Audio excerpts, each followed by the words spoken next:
صباح الخير يا جماعة الخير، عساكم دائما سالمين يا رب العالمين.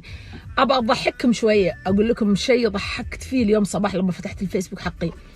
تعرفون يا جماعة الخير، لما الواحد أنا دائما أكتب الحمد لله رب العالمين، ودائما أكتبها وماني موقفها، لأنها دائما لما أقول الحمد لله رب العالمين لازم أشكر رب العالمين. الله سبحانه وتعالى أعطاني الصحة والعافية والقوة والنشاط، واي حتى لازم يكتبها كلام حلو، لا اله الا الله الحمد لله رب العالمين لا حول ولا قوه الا بالله. لازم توري قوه، ان القوه كل هذا القوه اللي احنا عايشين فيها قوه رب العالمين.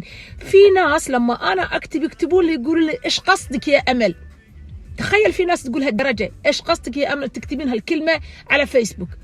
تخيلوا نحن هالمستوى التفكير عندنا في مجتمعنا الصومالي. تخيلوا في ناس يفكروا في هالمجتمع يفكروا بهالطريقه.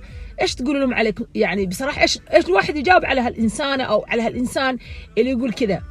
تضحك عليه وتقول له الله يسامحك.